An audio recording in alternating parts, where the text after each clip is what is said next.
Bienvenue à la première des 6 capsules de soutien et motivation pour les membres de la Ligue d'agilité équine du Québec. Alors, première des choses, un gros bienvenue parmi nous. On est super content de vous avoir avec nous. Alors, ceux d'entre vous qui me connaissent peu, mon nom est Karina Hamelin et je suis avec François Winter, l'une des cofondatrices de la Ligue d'agilité équine du Québec.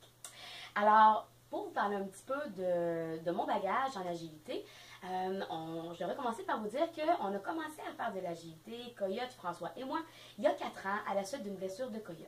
Donc, si vous connaissez peu mon parcours, suite à cette blessure-là, je cherchais quelque chose à faire avec mon poney et c'était clair que la monte n'était plus une possibilité. Je faisais déjà de l'éthologie depuis longtemps, ça m'intéressait depuis très longtemps et je cherchais quelque chose de tangible à faire avec ça. Donc, j'ai découvert ce sport-là, l'agilité équine, et on a commencé à faire les compétitions, mois après mois, 4 saisons par année. Et donc, on a vraiment, c'est devenu plus qu'une discipline équine, c'est devenu une passion. Et aujourd'hui, ce que je voulais vous partager, finalement, c'est les trucs pour l'entraînement de cette discipline-là et aussi pour avoir les meilleurs résultats possibles en compétition, toujours en ayant le plus de plaisir possible. Je voulais aussi vous dire que si vous avez des questions, n'hésitez pas. Quand moi j'ai commencé, tout le long de mon processus, j'avais personne à qui me référer, donc j'ai fait à peu près toutes les erreurs possibles. Et là, vous avez la chance de nous avoir. Donc, s'il y a des questions par rapport au parcours, par rapport à l'entraînement, n'hésitez pas, contactez nous par Facebook, par courriel, par téléphone. On est là pour vous aider. Alors, donc ce que je voulais vous dire aujourd'hui, c'est vraiment comment on fait pour planifier notre entraînement en agilité équine. Comment on fait pour aller chercher le maximum de points dans nos vidéos mensuelles et comment on fait surtout pour garder le plaisir de faire la discipline.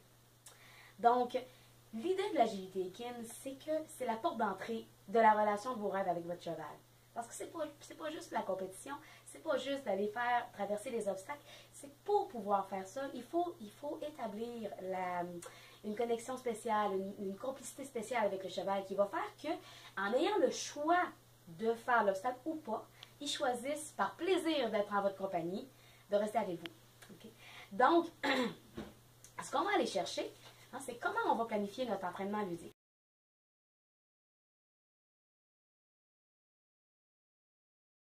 Alors, la première étape, avant même de penser à faire de la compétition, c'est d'aller chercher la confiance, d'aller chercher la complicité avec notre cheval. Et ce que je vous recommande vraiment, c'est de s'assurer d'abord que votre cheval est à l'aise, que vous lui touchiez avec votre corps, que vous lui touchiez avec la corde que vous allez prendre pour faire l'agilité, le stick de dressage que vous allez prendre pour faire l'agilité. Vraiment que le cheval en ait aucunement peur. Alors, c'est important d'établir ça, c'est la première étape. Si je ne peux pas toucher partout à mon cheval avec mes outils, si je ne peux pas me promener partout autour de lui, autant en avant, en arrière que sur les deux côtés, il va m'arriver des petits pépins plus tard quand je vais faire des parcours. Alors, ça, c'est la première étape. Prenez le temps de l'établir.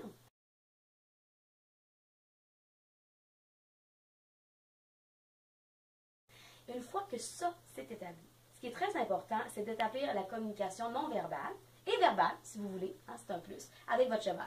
Donc, quand je parle de la communication non verbale, c'est que les chevaux, entre eux, ils communiquent par le langage du corps. Nous, les humains, on communique beaucoup par le verbal. Donc, le cheval, si vous lui dites quelque chose verbalement, la première chose qu'il va avoir tendance à faire, c'est vérifier si votre non-verbal, donc votre langage gestuel, suit. Pardon, j'ai une petite grippette. Donc, si je dis quelque chose à mon cheval et que mon corps dit complètement autre chose, la première chose que mon cheval va faire, c'est d'écouter mon corps. Et ça, c'est vrai au sol et en selle. On reviendra en selle dans une autre vidéo. Mais c'est ce qui fait souvent qu'il y a un problème de communication entre nous et notre cheval. Donc, quand on y pense, notre cheval, les manœuvres de base, notre cheval peut aller vers l'avant, vers l'arrière, vers la gauche et vers la droite. Okay? Donc, c'est la première chose que j'ai installée avec mon cheval. Donc, est-ce que je suis capable, légèrement, sans avoir besoin de faire des tensions sur ma laisse, de demander à mon cheval d'avancer, de demander à mon cheval de reculer, de demander à mon cheval de se tourner vers la gauche et de se tourner vers la droite. Il y a 2 façons de prévoir les tournants. Il y a les tournants par aspiration, donc quand on aspire le cheval à nous, et il y a les tournants qui vont être plutôt par pression ou par repoussement, si on peut dire comme ça. Ça n'a aucune méchanceté de dire je presse vers ma gauche et donc je m'attends à ce que mon cheval cède et se tasse du côté où j'ai pressé. Donc, les premiers à aller chercher, c'est ceux par pression. C'est les plus faciles à aller chercher. Par la suite, on va aller chercher par aspiration. Mais dans un premier temps, comme je vous dis, vérifiez est-ce que je suis capable, avec mon corps, d'aller vers l'avant, vers l'arrière, vers la gauche et vers la droite.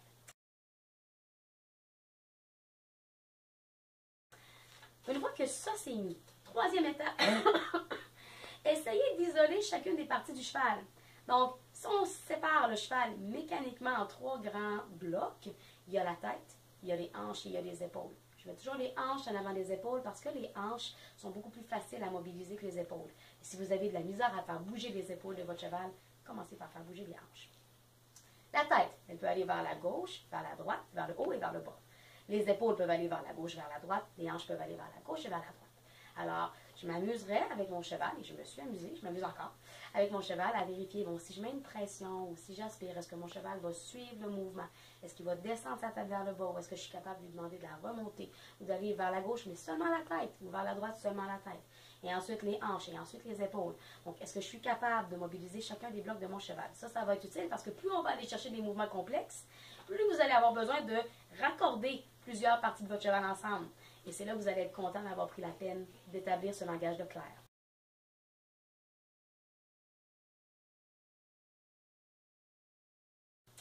La quatrième étape, vous pratiquez les manœuvres du parcours et non pas le parcours lui-même.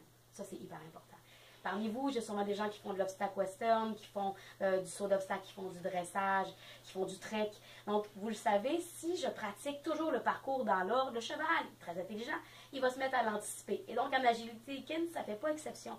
Donc, si dans mon parcours, disons, j'ai un slalom à faire, donc je sais que mon cheval doit apprendre à s'incurver et se contre-incurver, bien, je ne vais pas nécessairement faire ça juste sur mon slalom et je ne vais certainement pas faire ça juste sur le slalom à l'endroit où il est inscrit dans le parcours. Je peux monter mon slalom n'importe où, je peux faire mon incurvation, ma contre-incurvation autour d'un ballon, autour d'un piquet, autour d'une chandelle, autour. Ça n'a aucune importance, je peux la faire dans le vide. Ce qui est important, c'est que mon cheval comprenne bien la manœuvre. Et donc, pratiquer chacune des manœuvres. Si je sais que j'ai des transitions à faire, je passe du trot à l'arrêt ou je passe du pas à l'arrêt, je peux faire ça à n'importe quel moment dans mon manège. Donc, vraiment mettre l'emphase sur la manœuvre. Ensuite, on ira la pratiquer dans le cadre de traverser un obstacle. Et d'abord, s'assurer que la manœuvre est bien comprise.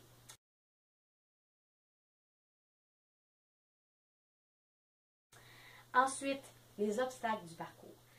Les pratiquer, mais chacun à leur tour. Vous n'êtes pas obligé de monter tout le parcours, puis de pratiquer les obstacles 1, 2, 3, 4, 5, et ainsi de suite. Je ne vous le recommande vraiment pas, parce que c'est un peu ce que je viens de vous dire. Si on fait toujours le parcours dans le même ordre, le cheval l'anticipe. Alors, amusez-vous à faire les obstacles de façon, comment je dirais ça, décalée ou les mélanger, de façon aléatoire. Donc, pour que votre cheval ne sache jamais vraiment où est-ce qu'il va aller. Et ça va aider son focus sur vous. Parce que s'il sait où est-ce qu'il s'en va, il va dire, ben là, c'est facile, je peux dormir à moitié, et donc on fait toujours ça dans le même sens. Donc, aléatoire. Et incluez de nouveaux mouvements dans votre parcours aussi. Donc, vous savez, lorsque vous arrivez dans la ligue, vous avez les obstacles et manœuvres que vous allez retrouver dans le niveau initiation, le tout premier niveau. Ensuite, le niveau débutant. Lorsque vous arrivez au niveau débutant, vous allez avoir tout de suite les obstacles et manœuvres que vous allez avoir au niveau intermédiaire bronze. Donc, là, je parle des classes en laisse. Donc, une fois qu'on est rendu à un certain niveau, là, vous le savez, on peut aller chercher les autres volets. Mais pour ce qui est de préparer chacun de vos volets, ou chacun de vos niveaux adéquatement, incluez des niveaux des niveaux supérieurs dans votre niveau actuel. Par exemple, je sais que dans mon niveau initiation, j'ai pas à faire, j'ai pas à faire rentrer les pieds de mon cheval dans un cerceau, mais je sais qu'au niveau débutant, ça va venir. Alors, je peux commencer dans ma pratique du mois à inclure ce mouvement-là. Le but, c'est pas nécessairement de le réussir parfaitement, c'est juste d'initier le mouvement et d'amener le cheval à avoir toujours des nouveaux défis, que ce soit ludique, parce que ça, c'est la base de l'agilité, c'est la base, selon moi, de toutes les disciplines équestres. Il faut que ce soit le fun. Il faut que ce soit le fun pour le horseman, il faut que ce soit le fun pour le cheval, et si les deux ont du plaisir ensemble, ça fait des performances extraordinaires. Donc, n'ayez pas peur d'en inclure des nouveaux mouvements. Et donc, vous pouvez aller chercher des nouveaux mouvements à venir, ou si vous étiez en train de travailler un mouvement avec votre cheval, et oups, c'était quelque chose qui était plus difficile, continuez à travailler, même s'il n'est pas demandé dans ce mois-ci. Parce que vous allez voir, chacun des mouvements, chacun des niveaux va demander des nouveaux défis. Donc, c'est toujours bon d'avoir un petit peu d'avance.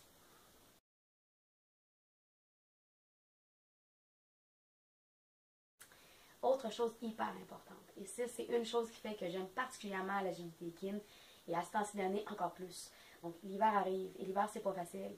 Je sais pas, parmi vous, en fait, je crois savoir qu'il y en a quelques-uns qui ont des manèges intérieurs, mais la majorité n'en ont pas. Donc, moi, j'ai compétitionné en hiver, dehors, dans la glace, dans la neige, dans le vent, parce qu'ici, croyez-moi, on en a beaucoup. Et donc, ce qu'on va faire, c'est qu'on va faire en sorte pour vous, contrairement à ce que moi j'ai vécu, que les parcours soient faciles à monter et que ce soit, comment je dirais ça, sécuritaire. Il ne faut pas que les chevaux aient des mouvements qui pourraient les amener à se blesser. Par contre, Là où l'agilité est extraordinaire, c'est que c'est des petites séances. Vous n'avez pas besoin de faire des séances d'1 heure ou 2 heures avec votre cheval. Des séances de 15 à 30 minutes sont parfaites. Et l'hiver, souvent quand on est dans le froid, je sais pas vous, moi je gèle vite, alors j'ai tendance à avoir envie de faire des séances un peu moins longues. Donc, c'est un sport parfait pour notre hiver québécois. Des petites séances, 15 à 30 minutes, régulièrement. Êtes-vous capable de faire ça 1 fois par semaine? Good. Êtes-vous capable de le faire 3 fois par semaine? Super. Êtes-vous capable de le faire 5 fois par semaine? Good. Allez-y vraiment comme vous pouvez le faire. Mais ce que je vous dirais qui est important, c'est la régularité. Si je pratique 10 fois 15 minutes, ça va valoir plus qu'une séance de 3 heures. Okay? Donc, et allez-y toujours en vous amusant. Dans vos séances, autre point important à se rappeler, utilisez vos pauses, utilisez vos récompenses à bon escient. Ça veut dire, si je veux demander à mon cheval, par exemple, de venir vers moi sans avoir à tirer sur la laisse, il va falloir que j'installe un signal qui, comme je vous disais tout à l'heure, peut être non-verbal ou verbal. Donc, ça peut être juste par la gestuelle, ou ça peut être avec ma voix, ou ça peut être les deux. Vous avez tout à fait le droit de parler à votre cheval tout le long d'un parcours de compétition sans aucun point de pénalité.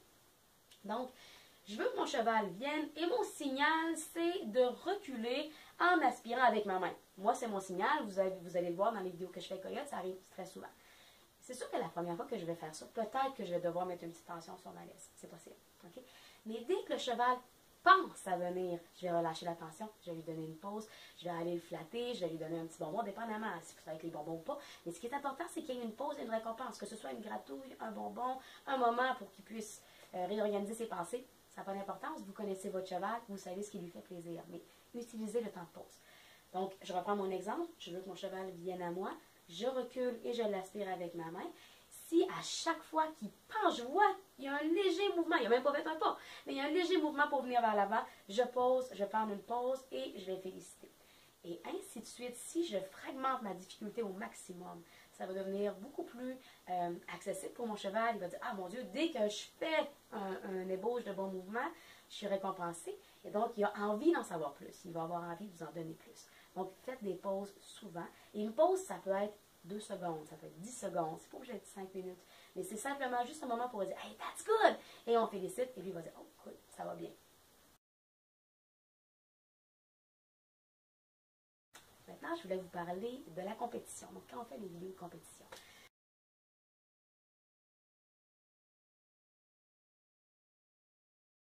Donc, comme je vous disais tout à l'heure au début du vidéo, j'ai pas mal fait toutes les erreurs possibles dans les parcours. Et c'est good, c'est all good, c'est très correct. Et vous allez probablement en faire quelques-unes aussi. Et c'est le fun, c'est drôle. Okay? Donc ça, c'est la première chose que je pourrais vous dire. Ayez un bon sens de l'humour. Ça, c'est hyper important. Moi, je ne l'ai pas toujours eu. Et là, quand on se met à se stresser, le cheval le sent, le caméraman le sent aussi. Et là, ça devient plus du tout agréable. Et c'est le contraire du but de l'agilité. On va avoir du plaisir avec le cheval. On va mettre le cheval en premier, le horsemanship en premier lieu. Donc, un bon sens de l'humour. Et s'il y a une erreur, riez, prenez une pause, recommencez. Faites-vous des vidéos bloopers si vous voulez. Ça arrive à tout le monde. Ça m'est arrivé, ça arrive à tout le monde et c'est correct. Donc, ensuite, lorsque vous allez pour faire votre vidéo de compétition du mois, apprenez votre vidéo par cœur. Pas votre vidéo, pardon. Apprenez votre parcours par cœur. Donc, un peu comme si vous allez faire un parcours de saut d'obstacles, je ne sais pas moi, des obstacles western ou une reprise de dressage, on connaît notre reprise par cœur. Ça ne veut pas dire qu'on va la faire dans l'ordre, on en a déjà parlé. En fait, ça va être le contraire. Mais il faut que je sache où je m'en vais. Ensuite, prenez le temps de visualiser votre parcours. Prenez le temps de visualiser. OK, là, je rentre, je dois passer dans le drapeau. OK, parfait.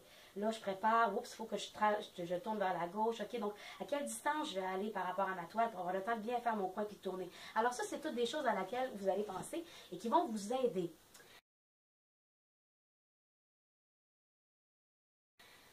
Et l'autre chose qui est importante, c'est des vidéos qui sont par Internet. Donc, c'est vous qui montez les obstacles chez vous.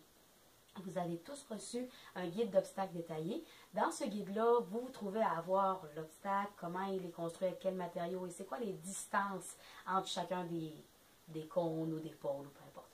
Donc, référez-vous toujours à ça dans vos parcours du mois. Le nom d'obstacle est marqué, vous lisez le nom, allez voir dans votre guide. Donc, vous savez, disons que vous avez, je ne sais pas moi, un poney, que vos cônes vont être à 9 pieds l'un de l'autre. Par contre, il n'y a aucune précision par rapport entre, disons, l'obstacle précédent, qui pourrait être le rideau, et les cônes. Donc, si vous avez besoin de 3 mètres pour préparer un tournant adéquat, prenez les 3 mètres. C'est pas de la triche, c'est juste d'organiser vos obstacles en fonction de l'espace dont vous disposez. Si vous avez un gigantesque manège, parfait. Et si vous avez un tout petit endroit plus restreint, utilisez vraiment vos coins, vraiment l'espace pour optimiser vos résultats. Donc, ça, c'est important. Vous le visualisez et là, vous le placez. Et marchez là, votre parcours. Essayez là. Ça a-tu de l'allure, ce que j'ai fait là? J'ai-tu le temps de faire ma transition? J'ai-tu le temps de bien préparer mon tournant? OK? Est-ce qu'oubliez ça? Pas, c'est souvent là, quand on fait nos tournants, quand on fait nos transitions, qu'on va avoir des laisses serrées. Parce que le cheval peut avoir pris un petit peu de retard par rapport à nous, ou un petit peu d'avance. Et là, oups, c'est très facile de perdre des points à cause que la laisse est serrée. Donc, prenez le temps de le visualiser, de l'organiser en optimisant votre espace et de vraiment le marcher, le pratiquer, juste vous-même, toute seule, en allant voir, OK, j'ai-tu le temps de bien faire mes manœuvres? Et est-ce que mon cheval va avoir l'espace adéquat pour réagir à mes demandes?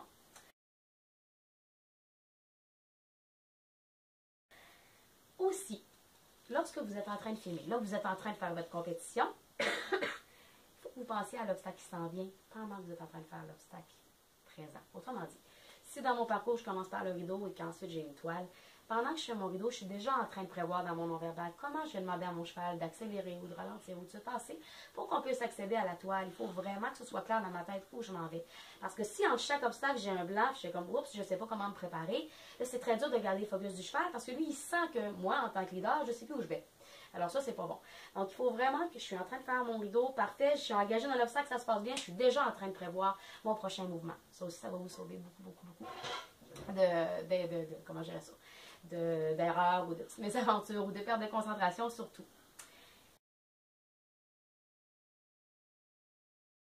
Et un point très important, la journée où vous décidez que vous filmez, faites pas plus que 3-4 prises maximum. Je vous le jure, votre meilleure prise, elle est là-dedans. Comme je vous dis, j'ai déjà perdu le focus à un moment donné. J'étais centrée plus sur la performance. On était rendu 4e sur le top 100 mondial. Je voulais avoir la première place. Et là, on s'est mis à se mettre de la pression. Et là, c'était plus le fun du tout. Donc, essayez toujours d'y aller avec un but ludique. Et faites-le. Oups, on fait une erreur. Riez. C'est un blooper, c'est pas grave, c'est drôle. Et là, on reprend. Mais je vous le dirais, essayez de filmer de A à Z au moins les 3-4 premières fois. Et vous n'aurez pas mieux que ça. Parce que ce qui arrive, c'est que comme notre cheval... Il va se mettre à anticiper le parcours. Et là, plutôt que d'être concentré sur vous, plutôt que d'avoir du plaisir à cheminer au travers des obstacles avec vous, il va chercher des façons de soit rajouter un peu de piquant ou de terminer le parcours au plus vite. Et à ce moment-là, même si vous allez avoir peut-être des notes plus élevées sur certains obstacles qui étaient au départ plus difficiles, vous allez reperdre ces points-là plus loin sur des obstacles qui étaient tout d'abord faciles, mais que le cheval ne se force plus pour faire par la suite. Alors, je vous le dis, croyez-en mon expérience, votre meilleure performance, elle est dans les 3-4 premiers parcours. Et vous allez voir aussi, pour tout le monde, vous, votre cheval, le caméraman, ça devient beaucoup plus agréable si on sait qu'une séance de film va durer au maximum une demi-heure. Parce que lorsque ça s'éternise, ça devient lourd pour tout le monde. Et bon, le mois suivant, ben, c'est moins tentant de retourner derrière les feux de la caméra, si je peux dire ça comme ça. Donc, ça fait le tour des conseils que je voulais vous donner pour l'entraînement puis pour la compétition. Entre-temps, si vous avez des questions, je le répète, n'hésitez pas à communiquer avec nous. Ça nous fait toujours plaisir de vous parler. C'est toujours le fun de partager la passion des chevaux et du horsemanship avec d'autres horsemen.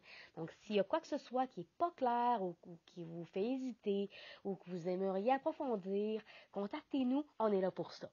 Alors, amusez-vous bien, on vous souhaite un super beau mois avec vos chevaux et au plaisir d'avoir des nouvelles. Bye bye!